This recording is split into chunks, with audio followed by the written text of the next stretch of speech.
सभी को नमस्कार। कक्षा 10वीं गणित परीक्षा की दृष्टि से महत्वपूर्ण सवालों को देख रहे हैं। अध्याय 6 है त्रिभुज।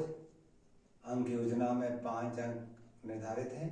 उन 5 अंकों में से हो सकता है 3 ऑब्जेक्टिव आए 2 नंबर क्वेश्चन आए, या हो सकता है 2 ऑब्जेक्टिव आए 3 नंबर क्वेश्चन आए। इन्हीं संभावनाओं के साथ हमने कुछ क्वेश्चन लिख रखे हैं। पहले ऑब्जेक्टिव क्वेश्चन लिखे हैं, फिर हमने डिस्क्रिप्टिव लिखे हैं। तो पहला क्वेश्चन था हमारा सभी वृत्त खालिस्तान होते हैं। हम जानते हैं ये इस टाइप से वृत्त बनाया हमने, ये वृत्त बनाया, ये वृत्त बनाया, तो सभी वृत्त समरूप होते हैं। मतलब देखने एक जैसे हैं, लेकिन इनके माप त्रिज्याएं समान नहीं है, सबकी अलग अलग त्रिज्याएं मिलेंगी हमें। ये त्रिज्या कहलाती है। तो हम कहते हैं सभी वृत्त समरूप होते हैं।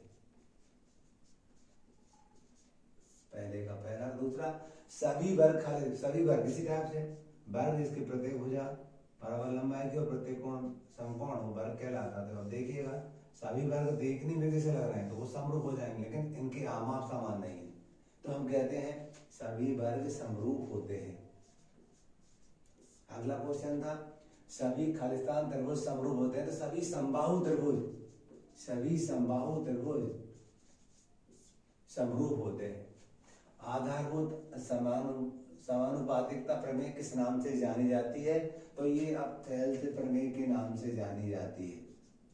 थेल्स प्रमेय। अगला था हमारा क्वेश्चन नंबर 5। यदि एक रेखा किसी त्रिभुज की 2 भुजाओं को एक ही अनुपात में विभाजित करे तो वह तीसरी भुजा के समांतर होती है। ये कथन सत्य है हमारा। अगला 6वां था सभी सर्वांग समाकृतियां समरूप होती है, परंतु इसका विलोम सत्य नहीं है। ये भी हमारा स्टेटमेंट सत्य है। जितनी हमारी सर्वांग समाकृतियां हैं वो समरूप हो सकती हैं, लेकिन यह जरूरी नहीं है कि जो आकृति समरूप है वो सर्वांग सम भी हो। सही कथन है ये।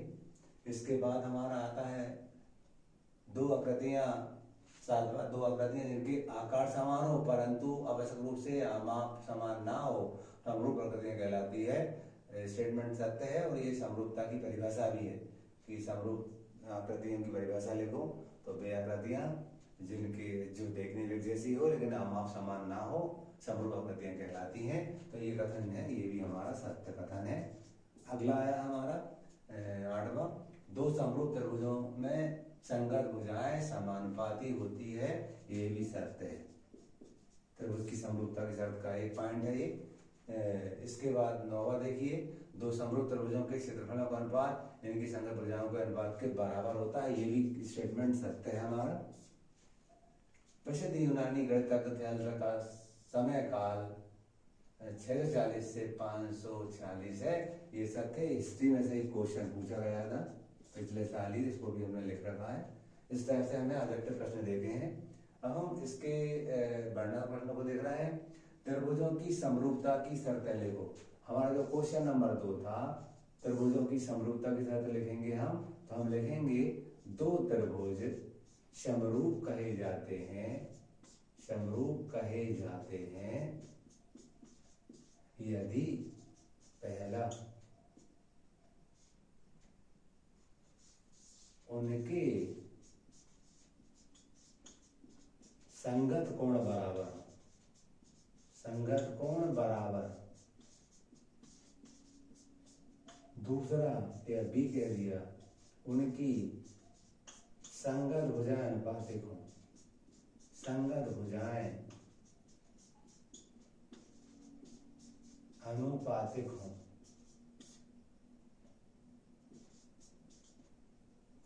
यदि किसी 2 समान भुजाओं वाले बहुभुज की समरूपता की शर्त है तब भी यही कहेंगे हम।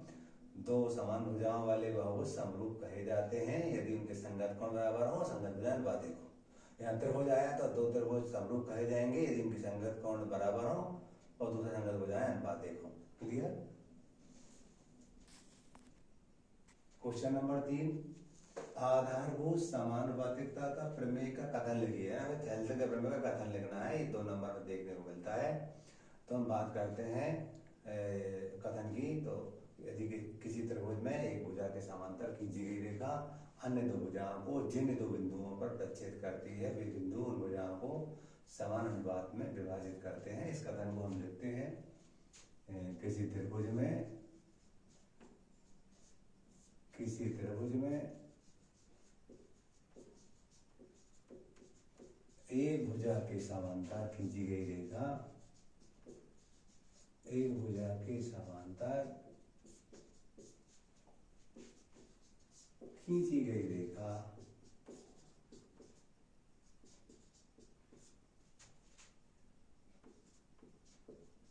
अन्य दो भुजाओं को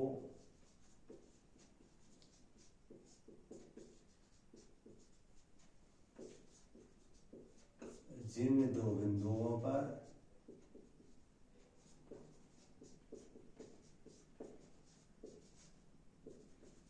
प्रतिच्छेद करती है वे बिंदु उन भुजाओं को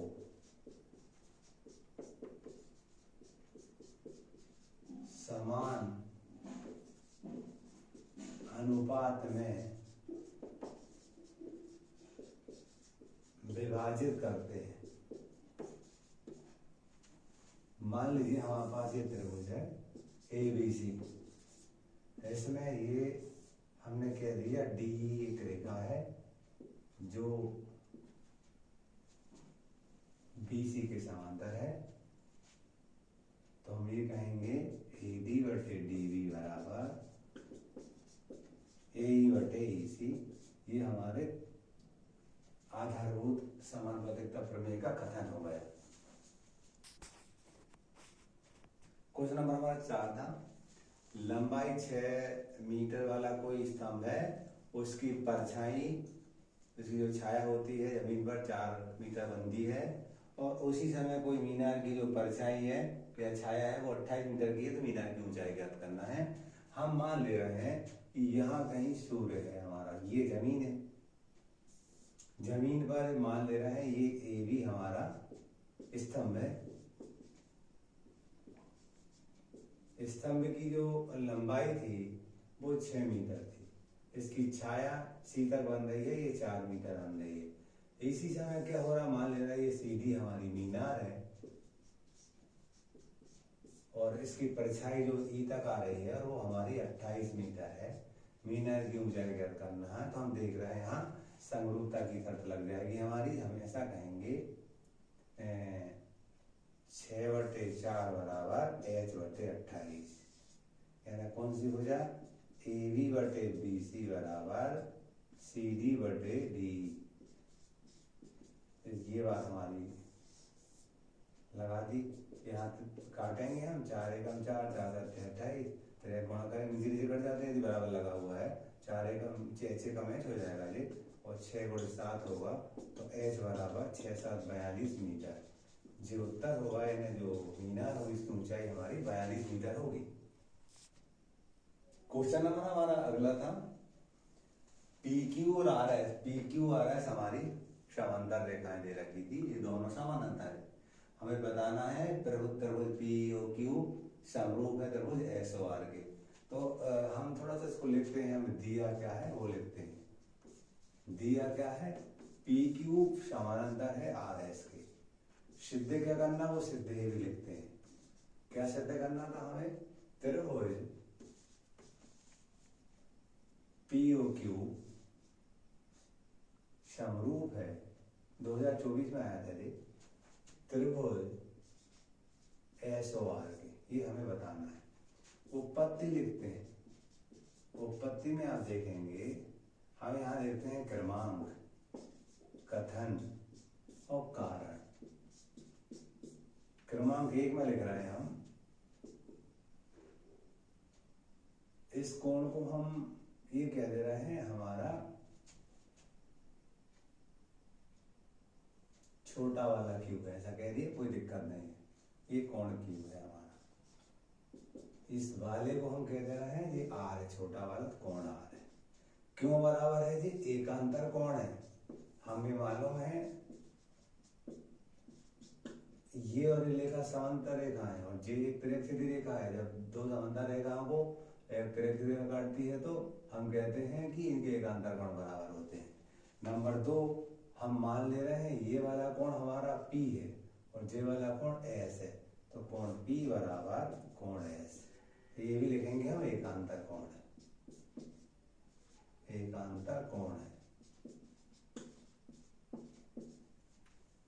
नंबर 3, ये वाला कोण हम मान ले रहे हैं x है और ये वाला कोण y मान ले रहे हैं, तो कोण x बराबर कोण y, ये शीर्षाभिमुख कोण है, शीर्षाभिमुख कोण है। नंबर 4 में ये त्रिभुज हमारे हो गए हैं POQ समरूप होगा त्रिभुज SOR के किससे, कोण कोण कोण समरूपता से। इस प्रकार हमारा सिद्ध हुआ। ये जो क्वेश्चन था वो हमारा हमें 2006वां क्वेश्चन है हमारा। इसमें BC के समानांतर DE दे रखा था, EC ज्ञात करना था, तो ये AD दिया था, DB दिया था, AE दिया था, EC ज्ञात करना था। ऐसे ही सेकंड है उसका, उसमें AD ज्ञात करना है।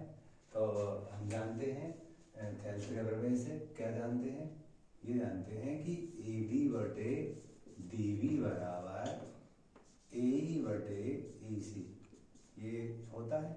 इस बजाय बटे जी बराबर इसके बटे जी होता है। इसका मान क्या था, 1.5 था, इसका कितना था, 3 था, इसका कितना था 1, इसको EC हमें ज्ञात करना था। ये दशमलव हटाएंगे, इस पर बढ़ जाएगी, 15 एकम 15, 15 दूनी 30, तो गुणा करेंगे, इसका ऐसे EC आ जाएगा और इसका ऐसे करेंगे 2, तो EC का मान 2 सेंटीमीटर होगा। जी हमारा आंसर। कितना सरल सवाल है, 2 नंबर देखने को मिलता है। दूसरा क्वेश्चन था इसी का, ये भी ऐसे करेंगे। हम जानते हैं AD बटे DB बराबर AE बटे EC। AD तो ज्ञात करना है, ये दिया था 7.2, AE दिया था 1.8 और J दिया था 5.4। दशमलव से ये दशमलव काट दिया, कोई दिक्कत नहीं। अब इसको काटेंगे हम, तो कैसे भी काट सकते हैं। देखिए 18 से कट रहा, 18 3 54, 18 2 72, इसको काटेंगे 3 एकम 3, 30 18.6 बार कट जाएगा। अब AD बराबर 4 गुणित 0.6, AD बराबर 4 सिंह 24 दशमलव एकम के बाद तो 2.4 सेंटीमीटर, जी हमारा AD का मान होगा। ये हमारा इनमें से कोई ना कोई एक क्वेश्चन एग्जाम में देखने को मिलता है। अगला क्वेश्चन था 7वां हमारा। कोई त्रिभुज PQR दिया था, उसमें PQ पर कोई बिंदु E दिया था, PR पर कोई बिंदु F दिया था। हमें PE का मान दिया था, PEQ का मान दिया था, PF का दिया था और FR का दिया था। बताना था कि EF QR के समांतर है कि नहीं, ये वाली भुजा इसके समांतर है कि नहीं। तो हम क्या करेंगे, थेल्स का प्रमेय लगाएंगे। यदि संगत भुजाएं पदक मिल जाएंगी तो हम कहेंगे ये इसके समानांतर है, और नहीं आएंगी तो नहीं है। तो हम क्या कर रहे हैं, हम यहाँ पर ये लगाने जा रहे हैं PE बटे EQ बराबर PF बटे FR। यदि ये रिलेशन प्रूफ हो जाएगा तो ये लाइन इसके पैरेलल हो जाएगी। इसका मान था 3.9, इसका मान था 3 सेंटीमीटर है वो, इसका मान 3.6 था, इसका मान था 2.4। हम ये दशमलव से दशमलव हटा दिए, काट सकते हैं। यहाँ पर ये दशमलव हटाएंगे तो दशमलव बढ़ जाएगी नीचे, 12 से काटा 12 दूनी 24, 12 3 36, 3/2 आया। यहाँ 3 से काटा 3 एकम 3, 3 से 9, 3 एकम 3, 3 से 9, ये 13/10 आया। तो ये हम बराबर नहीं आए हैं, तो हम क्या कहेंगे, EF समानांतर लिखेंगे, EF समांतर नहीं है QR के। ये हमें बताना था, चेक करना था कि ये समानांतर है या नहीं। ठीक है, ये क्वेश्चन हो जाता है। अगला क्वेश्चन था, अच्छा क्वेश्चन था, एग्जाम्पल क्वेश्चन था। कोई रेखा ABC की भुजाओं AB और AC को D और E पर प्रक्षेपित करे तो सिद्ध करना था AD बटे AB बराबर AE बटे AG। है ना, सवाल क्या कह रहा है कि कोई त्रिभुज दे रखा है, इस त्रिभुज में मान लो त्रिभुज ABC है, इस त्रिभुज में इस पर कोई बिंदु D है और इस पर कोई बिंदु E है। तो इसमें बताना क्या है, हमें AD बटे AB हमें सिद्ध करना है। जो सिद्ध है वो हमारा क्या है, AD बटे AB बराबर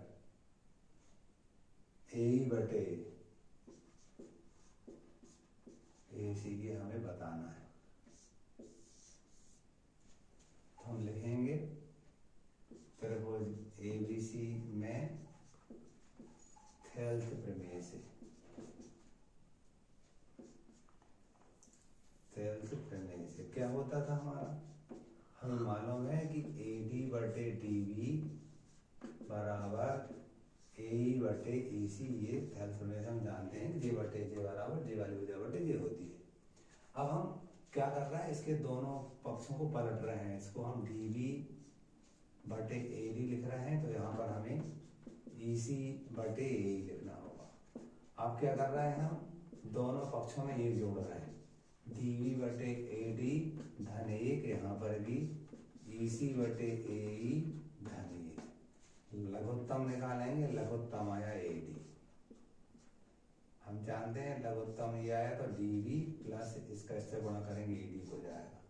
यहाँ पर AE लघुत्तम आया, EC यहीं रहेगा, AE एकम AE हो गया। अगले पद में आप देखिएगा DB में AD जोड़ेंगे, DB में AD जोड़ेंगे तो AB बन जाएगा। ठीक है, दूसरे शब्दों में ये D हटा देंगे तो यहाँ AB बन जाएगा। जिनको याद रखना है ऐसे याद रख सकते हैं, AB बटे AD।